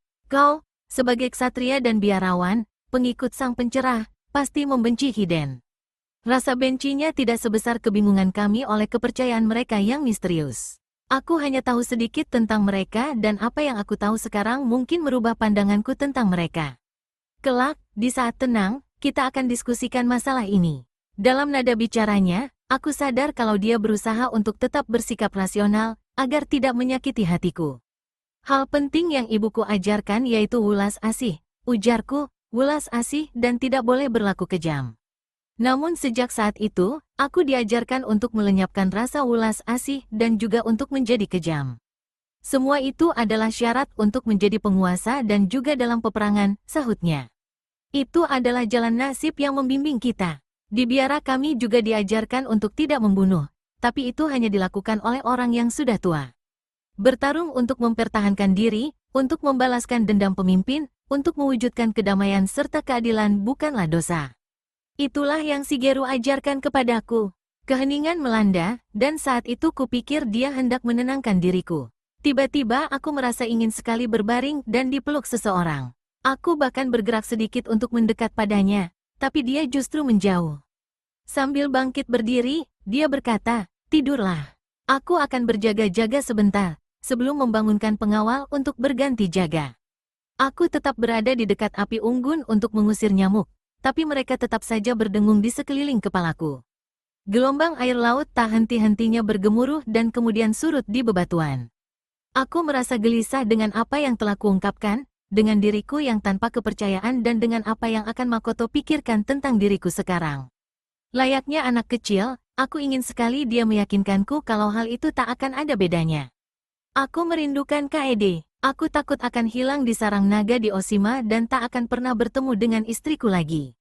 Akhirnya aku tertidur. Untuk pertama kalinya aku memimpikannya ibuku dengan begitu nyata. Ibuku berdiri di hadapanku, di luar rumah kami di Mino. Bisa kucium aroma masakan dan mendengar dentingan kapak ketika ayah tiriku memotong kayu bakar. Dalam mimpi itu aku merasa sangat bahagia dan lega karena ternyata mereka masih hidup. Tapi aku mendengar suara dan aku merasa ada sesuatu yang merayap di tubuhku. Ibuku menatap ke bawah dengan pandangan kosong dan kaget. Aku melihat apa yang ibuku perhatikan, dan ternyata tanah di sekeliling kakiku berwarna hitam oleh segerombolan kepiting dengan capit yang telah terlepas dari punggungnya. Kemudian mulai terdengar jeritan, suara yang kudengar dari kuil lain, jauh di masa lalu, seorang laki-laki dicincang prajurit Tohan. Aku tahu kepiting-kepiting itu akan mencabik-cabik diriku karena aku telah mencabut capit mereka. Aku terbangun dengan ketakutan, berkeringat. Makoto berlutut di sampingku. Ada yang datang, ujarnya. Dia hanya mau bicara denganmu. Rasa takut menggelayuti diriku. Aku tak ingin pergi dengan orang asing itu ke Oshima. Aku ingin segera kembali ke Maruyama, kembali pada Kaede. Berharap bisa mengirim orang lain yang mungkin akan langsung dibunuh para bajak laut tanpa sempat menyampaikan pesan. Tapi aku sudah sampai sejauh ini, dan orang yang telah dikirim untuk mengantarku ke Oshima, Keterada, sudah datang, aku tak bisa kembali. Orang itu berlutut di belakang Makoto. Aku tak dapat melihat wajahnya dengan jelas di malam yang gelap ini. Dia meminta maaf karena tidak bisa datang lebih awal. Dia juga mengatakan bahwa kami belum bisa berangkat karena air laut baru mulai pasang di paruh kedua waktu lembu. Dia nampak lebih muda dari si nelayan yang mengirimkannya padaku, dan cara bicaranya yang halus serta lebih berpendidikan membuatku sulit untuk memposisikannya. Makoto ingin mengirim setidaknya salah satu pengawal untuk menemaniku, tapi penunjuk jalanku menolak untuk membawa orang lain, seraya mengatakan kalau perahunya terlalu kecil. Aku menawarkan uang padanya sebelum kami berangkat. Namun dia tertawa dan mengatakan bahwa tak ada gunanya jika diberikan sekarang karena para bajak laut akan segera merampasnya, dia akan ambil bila kami telah kembali, dan jika kami tidak kembali, akan ada orang lain yang mengambilnya. Jika Lord Otori tidak kembali, maka tak akan ada pembayaran, yang ada hanyalah pedang, ujar Makoto serius. Tapi jika aku yang mati, maka pewarisku berhak mendapat kompensasinya, sahutnya. Itu syaratku. Aku menyanggupi, mengesampingkan kekhawatiran Makoto. Aku ingin segera berangkat untuk menyingkirkan rasa takut yang tersisa dari mimpiku tadi. Kudaku, Sun, meringkik padaku ketika aku pergi bersama orang itu. Aku perintahkan Makoto merawat kudaku itu seumur hidupnya. Aku membawa Jato dan seperti biasa, aku menyembunyikan senjata rahasia Tribe di balik pakaianku. Perahunya dinaikkan hingga ke pasir. Kami tak bicara saat berjalan ke perahu. Aku membantunya mendorong perahu ke laut, lalu melompat masuk. Dia mendorongnya lebih jauh sebelum melompat masuk, mendayung dari buritan. Beberapa saat kemudian aku mengambil alih dayungnya sementara dia menaikkan layar berbentuk persegi kecil yang terbuat dari jerami. Layarnya tampak bersinar kuning saat diterangi cahaya bulan, dan jimat-jimat yang diikatkan di tiang kapal bergemerincing ditiup angin pantai, bersamaan dengan arus gelombang yang membawa kami ke pulau. Malam bermandikan cahaya rembulan, bulan yang hampir penuh memancarkan sinar peraknya di laut yang tenang. Perahu mendendangkan nyanyiannya bersama angin dan ombak, seperti nyanyian yang pernah kudengar saat naik perahu bersama Fumio di Hagi. Kenangan itu menghalau rasa takut akibat mimpiku tadi. Kini bisa kulihat dengan jelas orang yang berdiri di ujung perahu. Wajahnya seperti tidak asing, tapi kurasa kami belum pernah bertemu. Siapa namamu? Ryoma, Tuan. Tidak ada nama lain? Dia menggeleng dan kupikir dia tak akan bicara lagi. Dia akan mengantarku ke Oshima, dia tidak harus berbincang-bincang denganku. Aku menguap dan menarik jubahku lebih rapat. Aku berpikir untuk tidur sejenak. Ryoma berkata, jika aku punya nama lain, pastinya sama dengan nama Anda. Mataku terbelalak dan tanganku langsung memegang Jato karena aku mengira yang dia maksud adalah Kikuta, kalau dia seorang pembunuh bayaran. Tapi laki-laki itu tak bergerak dari buritan kapal dan meneruskan bicaranya dengan tenang meskipun dengan nada getir. Menurut hukum, seharusnya aku boleh menyebut diriku Otori, tapi aku tak pernah diakui oleh ayahku. Riwayatnya adalah cerita yang jamak terjadi. Ibunya pernah menjadi pelayan di Kastil Hagi, 20 tahun lalu atau lebih. Ibunya menarik perhatian Lord Otori yang termuda, Masahiro. Ketika diketahui hamil, Masahiro lalu mengatakan bahwa ibunya seorang pelacur dan itu berarti bisa hamil oleh orang lain. Keluarga ibunya tidak punya pilihan kecuali menjual putrinya ke tempat pelacuran. Dia menjadi pelacur sehingga kehilangan semua kesempatan bagi pengakuan putranya. Masahiro punya banyak putra yang sah dan tidak tertarik dengan putranya yang lain. Banyak orang yang mengatakan aku mirip dengannya, ujarnya. Saat itu bintang-bintang telah meredup dan langit memucat. Hari mulai subuh dengan matahari terbit berwarna merah menyala, sama merahnya dengan cahaya matahari tenggelam di malam sebelumnya. Aku sadar, sekarang aku dapat melihatnya dengan jelas. Mengapa wajahnya nampak tak asing? Ada ciri otori di wajahnya, seperti ayahnya, dagu yang tertarik ke belakang dan mata yang menakutkan. Memang mirip, ujarku, jadi kita saudara sepupu. Aku tidak mengatakan pada Ryoma, tapi aku ingat dengan jelas suara Masahiro ketika tanpa sengaja aku mendengar orang itu berkata, jika kita harus mengakui semua anak haram kita. Putranya membangkitkan rasa ingin tahuku, aku juga mengalami hal serupa, namun jalan hidup kami agak berbeda. Aku diakui oleh kedua belah pihak, sedangkan tak satu pihak pun yang mengakui dia. Dan sekarang lihatlah, katanya. Anda adalah Lord Otori Takeo, diangkat anak oleh Shigeru dan pewaris sah wilayah kekuasaannya, sedangkan aku tak jauh berbeda dengan gelandangan. Kau tahu sedikit tentang riwayatku? Ibuku tahu semua tentang Otori, ujarnya tertawa. Lagi pula, Anda sangat terkenal. Sikapnya aneh, menyenangkan dan juga terasa akrab.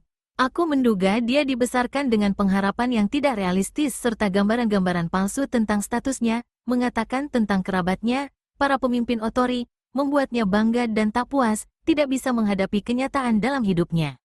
Itukah alasannya kau membantuku? Sebagian. Aku ingin bertemu Anda. Aku pernah bekerja pada keluarga terada, aku sering ke Oshima. Orang menyebutnya pintu neraka, tapi aku pernah ke sana dan masih hidup. Bicaranya terdengar seperti membual, tapi saat dia bicara lagi, nadanya seperti memohon. Kuharap Anda bisa membalas bantuanku. Dia menatapku. Anda akan menyerang Hagi? Aku tidak ingin bicara banyak padanya, takut kalau dia seorang mata-mata. Kurasa sudah jadi rahasia umum kalau ayahmu dan kakaknya mengkhianati Shigeru dan bersekongkol dengan Ida. Kuanggap merekalah yang bertanggung jawab atas kematiannya. Dia menyeringai, itulah yang kuharapkan. Aku juga ingin balas dendam pada mereka. Pada ayahmu sendiri, aku tak pernah membenci orang sebesar kebencianku padanya, sahutnya. Keluarga terada juga membenci Otori. Jika Anda hendak melawan mereka, mungkin Anda bisa mendapatkan sekutu di Oshima. Sepupuku ini bukan orang yang bodoh, dia tahu benar apa tujuanku. Kau telah mengantarku, aku berhutang padamu, ujarku. Aku telah berhutang budi pada banyak orang untuk menuntaskan dendam atas kematian Shigeru, dan bila aku menguasai Hagi kelak, akan kubayar semua itu. Beri aku gelar yang sudah sepantasnya aku terima, ujarnya. Hanya itu keinginanku. Ketika mendekati pulau, dia mengatakan betapa sering dia ke sana, membawa pesan dan informasi tentang ekspedisi ke tanah daratan atau pengiriman barang seperti perak, sutra dan barang berharga lainnya antar kota di pesisir. Selama ini keluarga terada hanya bisa mengganggu Otori, ujarnya, namun bila bersama Anda, kalian bisa mengalahkan Otori. Aku tidak menyangkal maupun menyetujui ucapannya, tapi aku berusaha mengubah topik pembicaraan, menanyakan tentang si nelayan. Bila maksud Anda, apakah aku percaya pada ajarannya? Tentu jawabannya tidak, sahutnya. Ketika tatapan mata kami bertemu, dia tertawa. Tapi ibuku percaya, ajaran itu tersebar luas di kalangan pelacur. Mungkin hal itu menenangkan bagi mereka yang hidupnya malang. Lagi pula, mereka mestinya tahu jika ada yang mempercayai itu, maka semua manusia sama di balik hiasan-hiasan mereka. Aku tidak percaya pada Tuhan manapun atau kehidupan selain kehidupan yang ada sekarang. Tak seorang pun akan dihukum setelah mati. Itu sebabnya aku ingin melihat mereka dihukum sekarang juga. Sinar mentari membakar abis kabut, dan pulau itu mulai nampak jelas, menyembul dari permukaan laut, kabut membumbung keluar dari puncaknya. Buih putih ombak menghantam tebing yang berwarna abu-abu kehitaman. Angin bertiup lebih kencang dan mengantarkan kami meluncur di atas ombak besar. Gelombang pasang dengan cepat berpacu ke arah pulau. Perutku terasa mual saat kami meluncur cepat di permukaan ombak besar yang berwarna hijau dan naik ke sisi lain. Aku menatap ke depan, ke arah pulau dengan tebing batunya yang terjal, dan 2 kali aku menghela napas panjang. Aku tak ingin mabuk laut saat menghadapi bajak laut. Clan Otori, Brilliance of the Moon. Karya Lian Han. Bagian 9. Kemudian, kami memutari Tanjung dan tiba di tempat yang tidak berangin. Ryoma berteriak kepadaku untuk mengambil alih dayung saat layar perahu berkibar dan melengkung. Dia melepaskan ikatan dan membiarkan layar itu jatuh, kemudian mendayung melewati perairan yang lebih tenang ke pelabuhan yang terlindungi. Pelabuhannya adalah pelabuhan buatan alam yang berada di perairan yang dalam, dengan dinding batu dan bendungan pemecah gelombang yang dibangun di sekelilingnya. Hatiku bersemangat melihat armada kapal laut tertambat di sana, mungkin ada 10 atau 11 kapal. Semuanya kokoh, aman, dan dalam kondisi yang baik, mampu mengangkut lusinan orang. Di setiap sudut pelabuhan ada benteng kayu, dan bisa kulihat orang-orang di dalamnya dari celah untuk menaruh anak panah. Panah yang sudah pasti ditujukan ke arahku. Ryoma melambai dan berteriak, dan 2 orang muncul dari benteng yang terdekat. Mereka tidak membalas lambaiannya, tapi saat berjalan ke arah kami, salah satu di antaranya mengangguk acuh tak acuh sebagai tanda mereka mengenalnya. Ketika mendekati sisi dermaga, seseorang berteriak, "Hei, Ryoma, siapa penumpang itu?" "Lord Otori Takeo," pekik Ryoma dengan nada suara orang penting. "Benarkah, kalau begitu dia saudaramu? Kesalahan lain dari ibumu?" Ryoma menarik perahu ke dermaga dengan cukup terampil, kemudian menahannya agar tidak bergoyang saat aku melompat naik ke dermaga. Kedua orang tadi masih tertawa cekikikan. Aku tak ingin memulai keributan, tapi tak akan kubiarkan mereka menghina tanpa diberi pelajaran. "Aku Otori Takeo," kataku. "Bukan kesalahan siapa-siapa. Aku kesini untuk berbicara dengan terada Fumio dan ayahnya. Dan kami berada di sini untuk mencegah orang sepertimu mendekati mereka," ujar penjaga yang berbadan lebih besar. Rambutnya panjang, jenggotnya tebal, dengan codet di wajahnya. Dia mengayunkan pedang di depan wajahku sambil menyeringai. Semuanya terlalu mudah, kesombongan dan kebodohan yang membuat dia mudah tertidur dalam tatapan Kikuta. Kutatap matanya tanpa berkedip, mulutnya menganga, dan seringainya berubah menjadi terperangah kaget ketika bola matanya berputar. Badannya yang besar membuat dia jatuh bak seonggok karung, kepalanya membentur batu. Penjaga yang satu lagi langsung menyerangku dengan pedang, tapi gerakannya tepat seperti yang kuharapkan. Aku memisahkan diri menjadi 2 sosok lalu menarik jatuh. Saat pedangnya menebas bayangan, kuhantam tangannya, memelintir serta menarik pedangnya dengan paksa hingga lepas dari genggamannya. "Sampaikan pada terada kalau aku datang," kataku. Ryoma mengencangkan tali perahu lalu berdiri di sisi dermaga. Dia memungut pedang penjaga itu. "Ini Lord Otori, bodoh. Orang yang sering diceritakan itu. Beruntung beliau tidak langsung membunuhmu." Penjaga lain berlarian dari benteng. Mereka semua langsung berlutut. "Maaf, Tuan, aku tidak bermaksud menyerang." Si penjaga tergagap, matanya terbelalak begitu melihat apa yang menurutnya ilmu sihir. "Beruntung suasana hatiku sedang baik," ujarku. "Tapi kau telah menghina sepupuku. Kurasa kau harus meminta maaf padanya." Dengan jatuh terarah di lehernya, penjaga itu melakukan apa yang kuminta, membuat Ryoma tersenyum menyeringai dengan rasa puas. "Bagaimana dengan Teruo?" ujar si penjaga, menunjuk ke arah rekannya yang tidak sadarkan diri. "Dia tidak terluka. Saat bangun nanti dia akan belajar untuk bersikap lebih sopan. Sekarang, sampaikan pada terada Fumio kalau aku datang." 2 orang dari mereka bergegas pergi, sementara yang lainnya kembali ke benteng. Aku duduk di dinding dermaga. Seekor kucing jantan dengan warna bulu yang mirip warna tempurung kura-kura yang tertarik menyaksikan seluruh keributan, mendekat lalu mengendus orang yang tergeletak, kemudian melompat ke atas dinding di sampingku dan mulai menjilati bulunya. Itulah kucing tercepat yang pernah kulihat. Para pelaut dikenal sebagai orang yang mempercayai tahayul, tidak diragukan lagi mereka pasti percaya kalau warna bulu kucing itu membawa keberuntungan sehingga mereka memanjakan serta memberinya makan dengan baik. Aku ingin tahu apakah mereka membawa kucing itu dalam pelayarannya. Aku membelai kucing itu sambil melihat-lihat sekeliling. Di belakang pelabuhan terbentang sebuah desa kecil, separuh jalan menanjak ke arah bukit. Di baliknya ada bangunan kokoh yang terbuat dari kayu, sebagian berupa rumah dan sebagian lagi kastil. Bangunan itu mestinya memiliki pemandangan pesisir yang indah dan langsung mengarah ke kota Hagi. Aku tidak tahan untuk tidak mengagumi posisi dan konstruksi tempat ini, kini aku mengerti mengapa tidak seorang pun mampu memaksa keluar bajak laut dari sarangnya. Aku melihat para penjaga bergegas berjalan mendaki dan mendengar suara mereka saat melaporkan pesanku di gerbang rumah kediaman itu. Kemudian aku mendengar suara Fumio yang agak berat dan lebih dewasa dengan irama yang sama riangnya seperti yang pernah kuingat. Aku berdiri dan berjalan ke ujung dermaga. Kucing itu melompat lalu mengikutiku. Saat itu cukup banyak orang bergerombol, bersikap tidak ramah serta curiga. Tanganku tetap di dekat pedang, dan berharap kehadiran kucing itu bisa meyakinkan mereka. Mereka berdiri memperhatikanku dengan rasa ingin tahu, sebagian besar dari mereka sama tegangnya denganku, sementara Ryoma masih saja sibuk memberitahu mereka mengenai jati diriku. Ini Lord Otori Takeo, putra dan pewaris Lord Shigeru. Dia yang membunuh Iida. Sesekali dia menambahkan, seperti berkata pada dirinya sendiri, dia memanggilku sepupu. Fumio berjalan menuruni bukit. Aku khawatir apakah dia akan menerimaku atau tidak, tapi ternyata sambutan yang dia berikan sehangat seperti yang kuharapkan.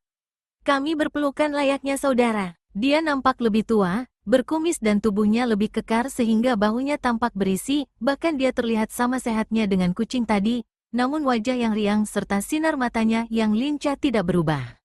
Kau datang sendiri, tanyanya, berdiri agak condong ke belakang dan memperhatikan diriku. Orang ini yang mengantarku. Aku menunjuk Ryoma yang berlutut saat Fumio mendekat. Apapun yang dia inginkan, dia tahu di mana letak kekuasaan berada. Aku tidak bisa berlama-lama, kuharap dia akan mengantarku kembali malam ini. Tunggu Lord Otori di sini, perintah Fumio padanya, dan kemudian, saat kami berjalan menjauh, dia berteriak tanpa menoleh pada para penjaga, beri dia makanan. Dan jangan mengganggunya, ingin aku menambahkan, tapi aku takut itu justru membuat dia semakin malu. Kuharap mereka memperlakukan dia dengan lebih baik sekarang, tapi aku meragukannya. Ryoma tipe orang yang memancing cemoohan, dia seperti dikutuk untuk selalu menjadi korban. Kurasa kau punya maksud tertentu hingga datang kemari, ujar Fumio, melangkah mendaki bukit. Dia tidak pernah kehabisan energi dan stamina. Setelah mandi dan makan, akan kuajak kau menemui ayahku. Tidak peduli betapa mendesaknya misiku, daya tarik mandi air panas terasa lebih memikat. Rumah yang dikelilingi benteng itu dibangun di sekeliling rangkaian kolam yang airnya berbusa, air yang keluar dari balik bebatuan. Bahkan tanpa penghuninya yang kejam, Oshima, pintu neraka, dengan sendirinya memang tempat yang berbahaya. Gunung berapi mengepulkan asap di atas kami, udaranya beraroma belerang, dan sungai kecil muncul dari permukaan kolam, dengan bebatuan besar yang terkikis air menyembul seperti mayat yang telah membatu. Kami membuka baju dan meluncur masuk ke dalam air panas. Belum pernah aku mandi di air sepanas ini.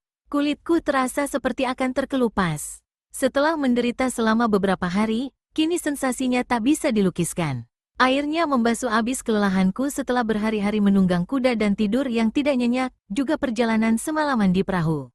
Aku tahu semestinya aku tetap waspada, persahabatan masa kecil tidak bisa terlalu diandalkan, tapi jika sekarang ini ada yang membunuhku, maka aku akan mati dengan bahagia. Fumio berkata, sesekali kami mendengar kabar tentang dirimu. Kau sangat sibuk sejak terakhir kali kita berjumpa. Aku turut berduka mendengar kematian Lord Shigeru. Suatu kehilangan yang sangat besar, bukan hanya bagi diriku, tapi juga bagi klan Otori. Aku masih mengejar pembunuhnya. Bukankah Iida sudah mati? Ya, Iida sudah membayarnya dengan kematian. Tapi sebenarnya kedua pemimpin Otori yang merencanakan kematian Shigeru dengan menyerahkannya pada Iida. Kau hendak menghukum mereka? Jika itu maksudmu, kau dapat mengandalkan keluarga terada. Aku menceritakan secara singkat tentang pernikahanku dengan Kaede, tentang perjalanan kami ke Maruyama, dan pasukan yang ada di bawah komando kami. Tapi aku harus ke Hagi dan mengambil warisanku karena jika pemimpin Otori tak menyerahkan secara sukarela, maka aku akan ambil secara paksa. Dan aku lebih memilih cara itu agar dapat kuhancurkan mereka. Fumio tersenyum dan menaikkan alisnya. Kau telah berubah sejak pertama aku mengenalmu. Aku terpaksa. Kami meninggalkan air panas, berpakaian dan makan di salah satu dari banyak ruang di rumah itu. Ruangan itu seperti gudang harta karun yang terdiri dari berbagai benda berharga nan indah, mungkin semuanya hasil rampasan dari kapal dagang, ukiran yang terbuat dari gading, vas dari batu pualam, kain brokat, mangkuk emas dan perak, serta kulit harimau dan macan tutul. Belum pernah aku di ruangan seperti itu, begitu banyak benda berharga yang dipajang, tapi tak satu pun yang memancarkan kekuatan maupun keanggunan yang biasa ditemukan di kediaman para ksatria. Kau boleh lihat-lihat, ujar Fumio saat kami selesai makan. Aku akan pergi untuk bicara dengan ayahku. Jika ada barang yang kau mau, ambil saja. Semua itu milik ayahku, tapi itu tidak berarti baginya. Aku berterima kasih atas tawarannya, tapi aku tidak bermaksud mengambil apapun untuk dibawa pulang. Aku duduk tanpa bersuara menunggunya kembali, santai tapi tetap waspada. Sambutan Fumio memang penuh dengan keakraban, namun aku tidak tahu apakah keluarga terada telah bersekutu dengan pihak lain. Aku menyadari kemungkinan mereka telah memiliki perjanjian dengan Kikuta. Aku mendengarkan dengan seksama, mengira-ngira posisi semua orang di dalam rumah itu, mencoba mengenal suara-suara, aksen, lama kemudian baru kusadari jika ini perangkap, maka peluangku untuk lolos sangatlah tipis. Aku datang seorang diri memasuki sarang naga. Aku bisa mendengar terada sang naga kini sedang berada di belakang rumah. Aku mendengar dia memberi perintah, meminta teh, sebuah kipas serta sake. Suaranya berat, penuh energi seperti suara Fumio, sering berkata lembut dan sering juga kasar, tapi terkadang dia berbicara dengan jenaka. Tak terlintas di benakku untuk meremehkan terada Fumifusa. Dia berhasil keluar dari hierarki keras sistem klan, menentang otori dan membuat namanya menjadi salah satu nama yang paling ditakuti di negara tengah. Akhirnya Fumio kembali untuk menjemputku dan mengajakku ke bagian belakang rumah, ke ruangan yang nampak seperti sarang burung elang, bertengger tinggi di atas desa dan pelabuhan, menghadap ke arah Hagi. Dari kejauhan dapat kulihat garis yang tak asing bagiku terletak di balik kota. Lautnya tenang dan sunyi, bergaris-garis bak kain sutra, berwarna nila, ombak membentuk rumbai-rumbai keputihan di sekeliling bebatuan.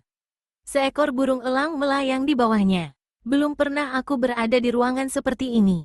Bahkan lantai atas kastil yang paling tinggi pun tidak setinggi atau seterbuka.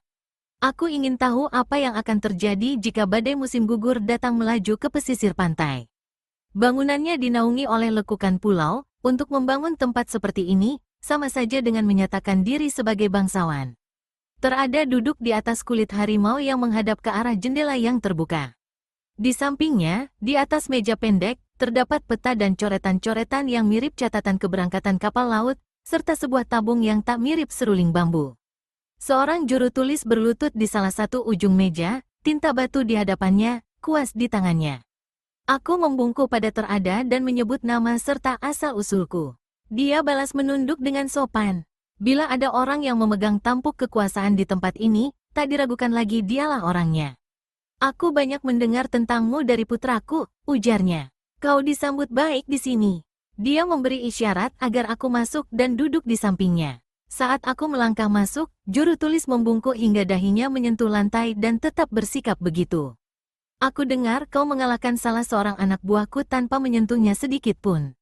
Bagaimana kau melakukannya? Dia sering melakukan itu pada anjing, saat kami masih kecil dulu, Fumio menambahkan, sambil duduk bersila di lantai. Aku memiliki kemampuan seperti itu, ujarku. Aku tidak bermaksud melukainya. Kemampuan Tribe, tanya terada. Tak diragukan lagi kalau dia pasti pernah memanfaatkan orang Tribe dan tahu benar kemampuan seperti itu. Aku agak mengangguk. Matanya menyipit dan bibirnya mencibir.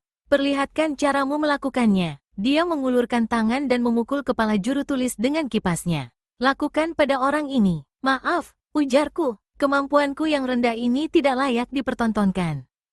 Gerutunya, sambil menatapku. Maksudmu kau tidak bisa melakukannya bila diminta? Lord terada benar. Keheningan yang tak nyaman terjadi, kemudian dia tertawa cekikikan. Fumio telah memperingatkan kalau aku tak bisa memerintahmu seenaknya. Kau bukan hanya mewarisi wajah otori, tapi kau juga mewarisi sifat keras kepala mereka. Baiklah, sihir juga tidak terlalu berguna untukku, kecuali bila itu semacam senjata yang bisa berguna. Dia mengambil tabung itu dan menaruhnya di depan salah satu mata dan menutup matanya yang satunya lagi. Ini baru namanya sihir, dia berkata sambil menyodorkan tabung itu kepadaku. Bagaimana pendapatmu tentang benda ini? Taruh di depan matamu, ujar Fumio sambil menyeringai. Aku memegang dengan hati-hati, mencoba mengendusnya dengan diam-diam, aku takut benda itu telah dibubuhi racun. Fumio tertawa, itu tidak berbahaya. Ketika melihat melalui tabung itu, aku tak mampu untuk tidak terperangah. Kota Hagi yang begitu jauh seakan melompat ke arahku. Aku menjauhkan tabung itu dari mataku dan kini kota itu terlihat seperti semula, samar-samar dan tidak jelas. Keluarga terada, ayah dan anak, keduanya tertawa kecil. Benda apa ini? Tanyaku. Benda itu tidak terlihat atau terasa seperti sihir. Benda itu buatan manusia. Itu sejenis kaca yang dapat membuat benda-benda terlihat lebih besar dan mendekatkan jarak yang jauh, sahut Terada. Apakah ini berasal dari tanah daratan? Kami mengambilnya dari sebuah kapal tanah daratan dan mereka sudah lama mengenal benda seperti ini. Tapi kurasa yang satu ini dibuat di negeri yang jauh, negeri orang barbar di selatan. Dia mencondongkan badan ke depan dan mengambil benda itu dariku, mengintip melalui tabung itu lagi, lalu tersenyum. Bayangkan negeri dan orang-orang yang bisa membuat benda semacam ini. Kita mengira dunia hanya sebatas 8 pulau, tapi terkadang aku pikir kita tidak tahu apa-apa. Anak buahku melaporkan ada benda yang bisa membunuh dari jarak yang sangat jauh. Benda itu terbuat dari timah dan api, ujar Fumio. Kami sedang berusaha mendapatkannya. Dia menatap keluar jendela, matanya penuh dengan hasrat untuk mencari tahu tentang dunia selain di 8 pulau. Aku menduga dia menganggap pulau ini ibarat penjara. Benda aneh yang ada di hadapanku dan juga senjata-senjata yang dibicarakannya memenuhi benakku dengan semacam firasat. Tingginya ruangan itu, tebing begitu curam dengan bebatuan di bawahnya, kelelahanku, membuat kepalaku pusing selama beberapa saat. Aku mencoba menghela napas dalam-dalam dengan tenang, tapi dapat kurasakan keringat dingin keluar di dahi dan ketiakku. Aku sudah menduga persekutuanku dengan bajak laut akan membuat mereka semakin kuat dan juga membuka jalan bagi mengalirnya hal-hal baru yang akan mengubah masyarakat yang sedang kuperjuangkan. Ruangan hening. Aku mendengar suara lembut orang-orang yang ada di rumah ini, hentakan sayap elang, gemuruh laut di kejauhan, dan orang yang berbicara di pelabuhan. Seorang perempuan sedang bernyanyi pelan sambil menumbuk padi, menyanyikan balada tentang seorang gadis yang jatuh cinta pada seorang nelayan. Udara nampak berkilauan seperti air laut di bawah sana, seperti sehelai kerudung sutra yang secara perlahan disingkap dari kenyataan. Kenji pernah mengatakan, suatu saat semua orang akan memiliki kemampuan yang saat ini hanya dimiliki Tribe dan di antara mereka ada yang memiliki kemampuan seperti diriku. Kami akan segera punah, dan kemampuan kami akan segera terlupakan, diambil alih oleh keajaiban teknis seperti yang Terada inginkan. Aku memikirkan peranku dalam membasmi semua kemampuan itu, memikirkan anggota Tribe yang telah kuhancurkan, dan timbul penyesalan. Tapi, aku sadar kalau aku akan tetap membuat perjanjian dengan Terada. Aku tak akan mundur sekarang. Dan jika tabung melihat jarak jauh dan senjata-senjata api yang akan membantuku, aku tidak akan ragu sedikit pun untuk menggunakannya. Ruangan itu tenang, darahku mengalir lagi. Semua terjadi hanya dalam sekejap. Terada berkata, kurasa kau hendak mengusulkan sesuatu. Aku ingin mendengarnya. Aku katakan padanya kalau menurutku Hagi hanya bisa ditaklukkan melalui laut. Aku menguraikan rencanaku untuk mengirim separuh pasukanku sebagai umpan untuk menahan kekuatan Otori di tepi sungai, sementara separuh pasukan akan diangkut dengan kapal guna menyerang kastil dari laut. Sebagai imbalannya, aku akan mengembalikan nama baik mereka dan mempertahankan armada kapal perang di bawah perintah mereka. Begitu kedamaian telah tercapai, klan akan membiayai ekspedisi ke tanah daratan untuk bertukar pengalaman serta perdagangan. Aku tahu kekuatan dan pengaruh keluarga Anda. Kataku, aku tidak yakin Anda akan tinggal di Oshima, di sini, selamanya. Memang benar aku ingin kembali ke kampung halamanku, sahut Terada, tapi, seperti yang kau tahu, Otori telah mengambilnya. Akan ku kembalikan kepadamu, janjiku. Nampaknya kau sangat yakin akan berhasil, serunya, mendengus dengan penuh sukacita. Rencana ini akan berhasil dengan bantuanmu. Kapan kau akan menyerang? Fumio melihatku sekilas, matanya berbinar. Secepat mungkin. Kecepatan dan kejutan adalah sebagian dari senjata andalanku. Kami menduga badai pertama bisa datang kapan saja, ujar Terada. Itu sebabnya semua kapal kami tetap di pelabuhan. Akan tetap begitu selama 1 bulan sebelum kami bisa melaut lagi. Maka kita akan bergerak begitu badai reda. Kau tidak lebih tua dari putraku, ujarnya. Apa yang membuatmu berpikir kau bisa memimpin pasukan? Aku memberi rincian tentang kekuatan, perlengkapan, pangkalan kami di Maruyama, dan juga peperangan yang kami menangkan. Matanya menyipit dan menggerutu, tidak mengatakan sepatah kata pun selama beberapa saat. Aku bisa membaca di wajahnya, ekspresi kehati-hatian dan keinginan untuk balas dendam. Akhirnya dia memukulkan kipasnya ke meja, membuat juru tulis tersentak. Terada membungkuk sangat rendah padaku dan berkata dengan lebih formal. Lord Otori, aku akan membantumu dan aku akan melihatmu menguasai Hagi. Kami keluarga terada, memberikan sumpah setia padamu, dan kapal-kapal serta pasukan kami siap menerima perintahmu. Aku berterima kasih padanya dengan penuh haru. Dia menyuruh dibawakan sake dan kami meminumnya sebagai tanda kesepakatan. Fumio sangat gembira, kelak aku tahu sebabnya, dia mempunyai alasan lain untuk kembali ke Hagi, setidaknya untuk bertemu lagi dengan kekasihnya. Kami makan siang bersama, mendiskusikan strategi. Ketika waktu hampir memasuki paruh kedua di siang itu, Fumio mengajakku ke pelabuhan untuk memperlihatkan kapal-kapalnya. Ryoma sedang menunggu di dermaga, kucing jantan yang sama duduk di sampingnya. Dia menyapa kami secara berlebihan dan mengikutiku sedekat mungkin, nyaris seperti bayanganku, saat kami menaiki kapal yang terdekat dan Fumio membawaku berkeliling untuk melihatnya. Aku terkesan dengan ukuran dan kapasitas kapalnya, juga cara para bajak laut memperkuat kapal dengan dinding dan perisai yang terbuat dari kayu. Kapalnya dilengkapi layar yang sangat lebar dan dayung yang banyak. Rencana yang semula hanya gagasan yang samar tiba-tiba langsung menjadi nyata. Kami menetapkan bahwa Fumio akan mengirim pesan kepada Ryoma begitu cuaca memungkinkan. Aku dan pasukanku akan bergerak ke utara di bulan purnama berikutnya. Kapal-kapal akan menjemput kami di kuil Kate Jinja, dan kemudian membawa kami ke Oshima. Kami akan menyerang kota dan kastil dari sana. Menjelajahi Hagi di malam hari, seperti dulu lagi, ujar Fumio menyeringai.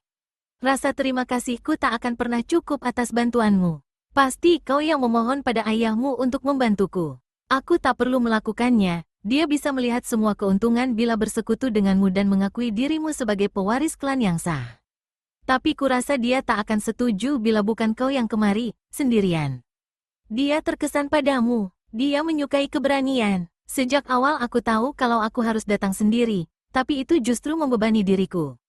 Begitu banyak yang harus dicapai, dan hanya aku yang mampu melakukannya, hanya aku yang mampu menyatukan semua sekutuku.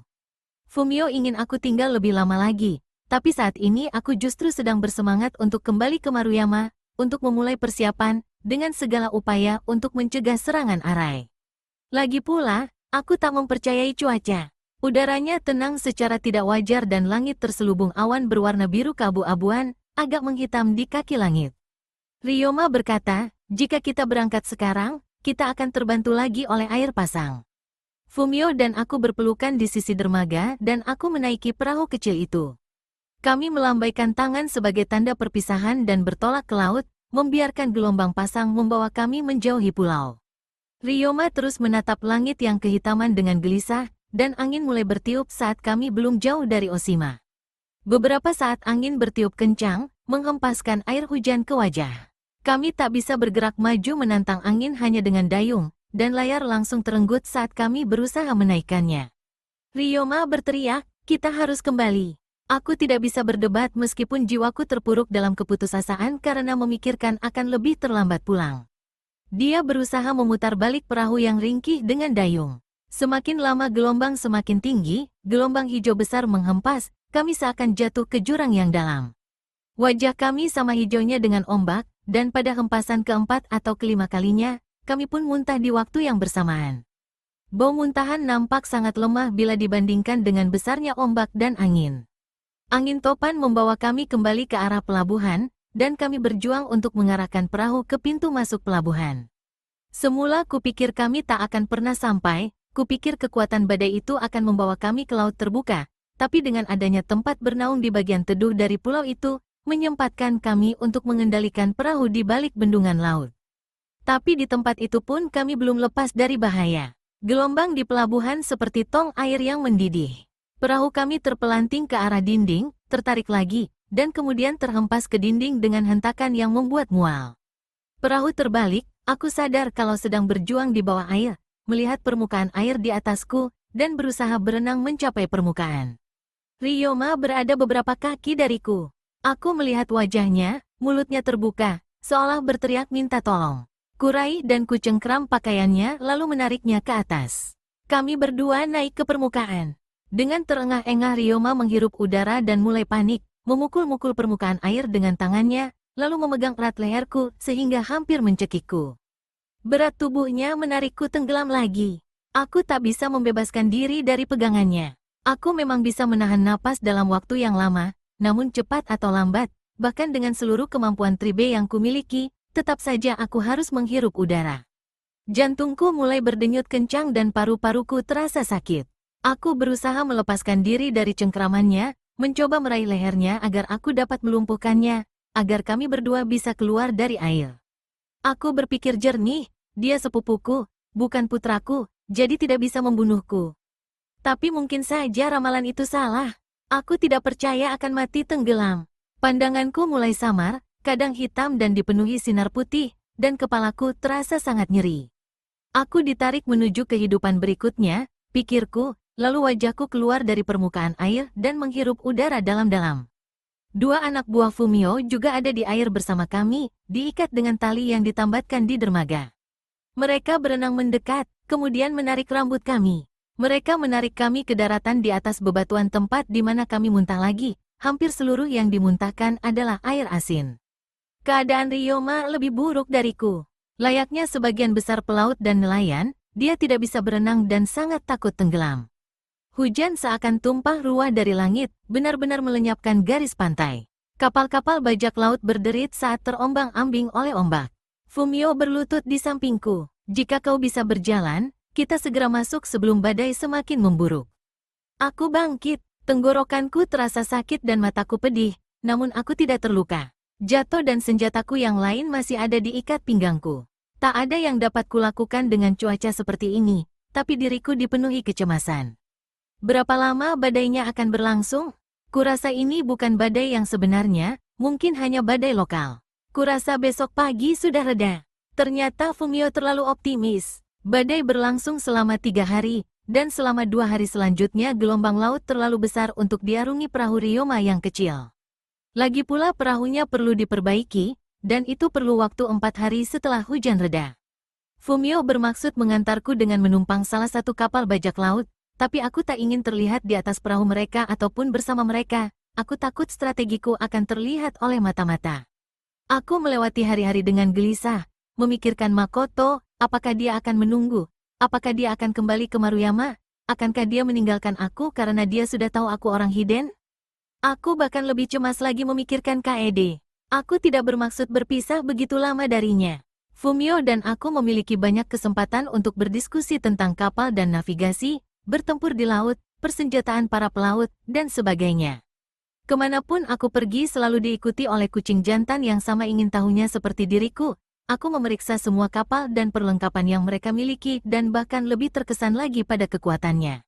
Dan setiap malam, saat di bawah sana terdengar suara pelaut yang sedang berjudi dan perempuan menari dan menyanyi, kami berbincang hingga larut malam dengan ayahnya. Kini aku mulai lebih menghargai kelihayan dan keberanian laki-laki tua itu, dan aku senang dia akan menjadi sekutuku. Bulan sudah hampir penuh ketika akhirnya kami berlayar di lautan yang tenang pada sore menjelang malam untuk memanfaatkan gelombang pasang di malam hari. Ryoma telah pulih setelah insiden kami tenggelam dan atas permintaanku dia diterima di kediaman terada pada malam terakhir dan kami makan bersamanya. Aku tahu dia tersanjung dan senang akan hal itu. Hembusan angin cukup kencang untuk mengembangkan layar baru yang dibuat bajak laut untuk kami. Mereka juga memberi jimat baru untuk menggantikan jimat lama yang hilang saat perahunya rusak, dan juga patung Dewa Laut kecil. Menurut mereka, kami berada dalam perlindungan khusus Dewa Laut. Gemerincing jimat yang tertiup angin mengiringi pelayaran kami, dan saat kami melaju melewati bagian selatan pulau, dari kejauhan terlihat asap hitam dan abu mengepul keluar dari kawah gunung. Lereng pulau terselubung kabut. Aku menatapnya lama, memikirkan tentang penduduk setempat yang menjuluki pulau ini sebagai pintu neraka. Berangsur-angsur kabutnya makin berkurang hingga akhirnya menghilang, sampai kabut ungu sore menghampiri kemudian menyembunyikan pulau itu. Untunglah kami telah melewati separuh perjalanan pulang sebelum malam tiba karena kabut berubah menjadi awan tebal sehingga keadaan benar-benar gelap. Ryoma berganti-ganti obrolan tanpa henti dengan keheningan yang lama. Dan yang dapat kulakukan hanyalah mendengarkan dan bergantian mendayung dengannya. Lama sebelum bentuk samar daratan muncul di depan kami, aku mendengar perubahan irama nyanyian laut dan hempasan gelombang di bebatuan. Kami menepi tepat di tempat kami berangkat sebelumnya, dan Jiro sedang menunggu di pantai, di dekat api unggun. Dia melompat kegirangan ketika perahu menyentuh pasir dan memeganginya saat aku turun. Lord Otori, kami sudah putus asa. Makoto hampir saja kembali ke Maruyama untuk melaporkan bahwa Anda menghilang. Kami tertahan badai. Aku lega saat melihat mereka masih di sana, mereka tidak meninggalkanku.